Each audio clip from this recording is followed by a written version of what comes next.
Good afternoon. My name is John Ferris with DeadBuriedAndBack.com here at the 2011 World Horror Convention in Austin, Texas. Today I'm here with my special guest, Joe Mckinney. He is an accomplished novelist and writer, both fiction and nonfiction, I believe. Right, Joe? To give a little background, Joe has been in the law enforcement San Antonio Police Department for approximately 20 years. About 15, yeah. 15 years. Yeah. And you started out, how did you start out your law enforcement career?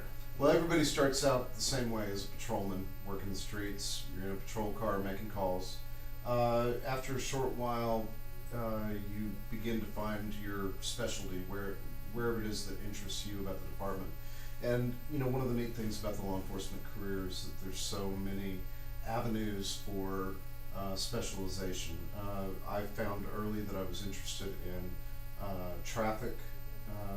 It's always been a big interest of mine. That led to working a lot of late nights, DWI enforcement type things.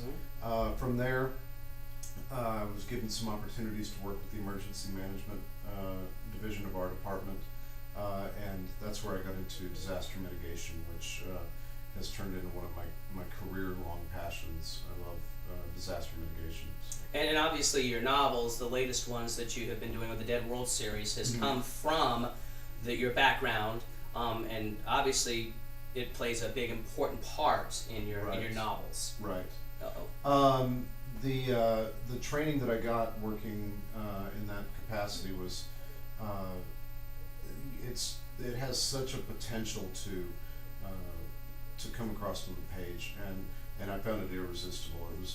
It was a career passion of mine, and two, it just makes for good storytelling, and I couldn't resist. So when I was looking for reasons for a zombie apocalypse to happen, I turned to my disaster training. So the two just seemed joined at the hip. And did that make it so much easier for you to write when you were writing them? Well, it certainly made it easy to write because I knew what I was talking about, and I had some actual on the ground training with things like that. For instance,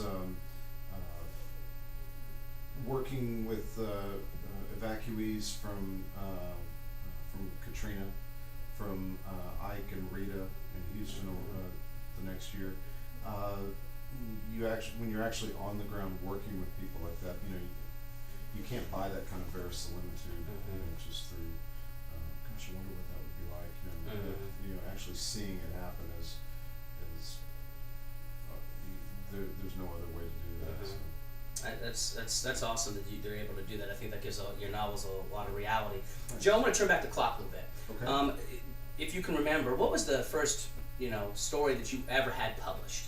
First one I ever published was a sort of a literary fiction piece in my college literary magazine. Mm-hmm. It was called "Where Are the Songs of Spring," which is a quote from one of John Keats's poems, and it was about an English professor who spends his entire career studying John Keats, and his son goes off to World War II and writes him a very flippant postcard from Keats's home in England, and he receives this postcard, and it just sort of brings up a lifetime of feelings and frustrations, and never actually getting to explore the world of the literature that he's.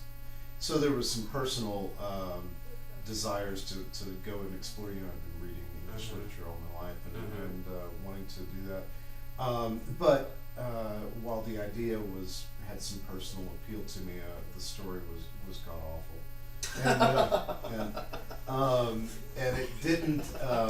It was one of those things. It was working really hard on it to make the language perfect and everything, and I resisted going into writing genre fiction.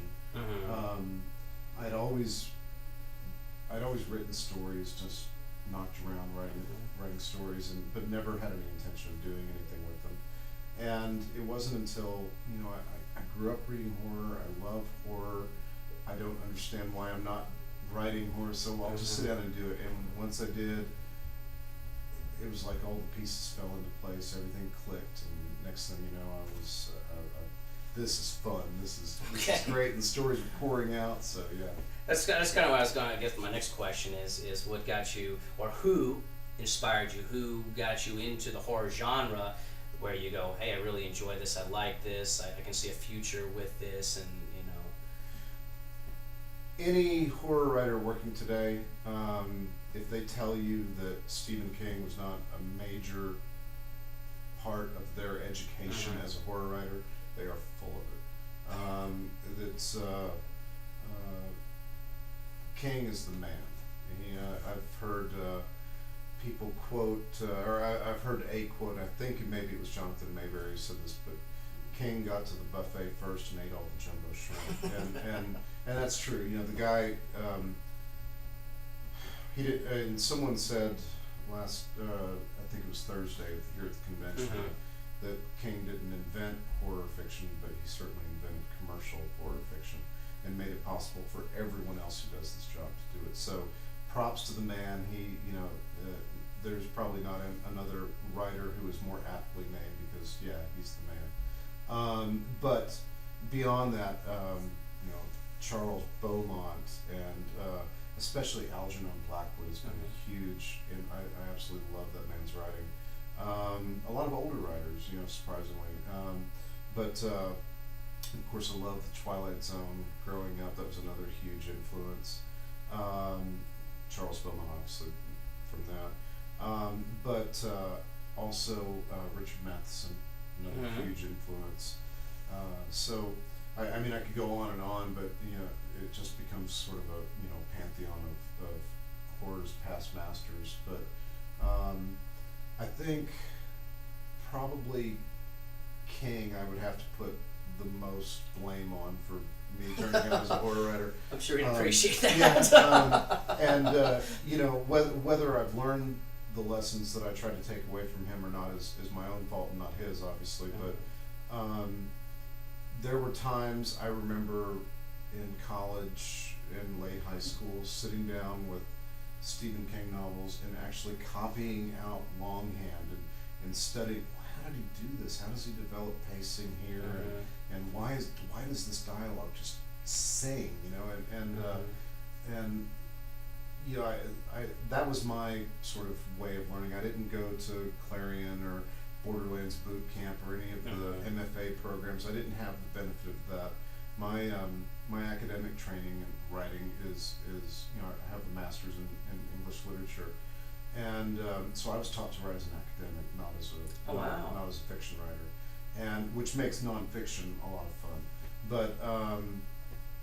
But definitely I was self-taught on the fiction side of it, and a lot of that's from Stephen King, and actually sitting out and copying out the way he did things, and then really studying why it works the way it does. So, what about zombies fascinated you? What was about the zombies being, the bad guys that, or the good guys in some stories that are protagonists, their authors are doing that got you started? Well, for my first book was Dead City, and for that one and I've written this a couple of places, but I'll tell you about it. I remember when my daughter was born, my first child was born, and I remember looking in through the plexiglass, and there's the ocean of babies and the little incubators in there, and which one's mine? And looking in on her and feeling this great elation, this happiness, but also this very real, I guess, illumination or moment of illumination where I realized, the world has suddenly gotten a lot more complicated, and I really felt I needed to crystallize kind of the man that I was at that moment, because I knew that that child in there was going to forever change the man. And so I felt I needed something at that moment to kind of maybe talk across years or something like that. As I mentioned, I had been writing for a long time, but I had never had any intention to publish anything. And even when I started Dead City, my first book, I had no intention of really publishing it. I wrote it out longhand. I still write longhand. Everything I do is longhand first, at least for the first draft. And so I wrote out Dead City and thought it was really good, and I went through and put it through quite a few rough drafts, probably first, a second, a third, a 27th draft. It got up there, and I'm still doing the same thing over and over again. It's time to take it, and see if I can do something with it. And I sent it off to a couple of publishers, and I got polite rejections. It's a good story. I believe in it. It comes from a good place. It has a real meaning behind it, and for me personally, and sort of that fear of the world becoming so complicated. And zombies were a great metaphor for that, obviously, and that's why I chose them for that, because there's the feeling of responsibility just coming at you from all sides. And everyone who reads and enjoys zombie fiction can appreciate that moment of intense claustrophobia of being in the crowd and having it swamp over you. And so that book came from that. And when I got those rejections from the publishers, I'll try to get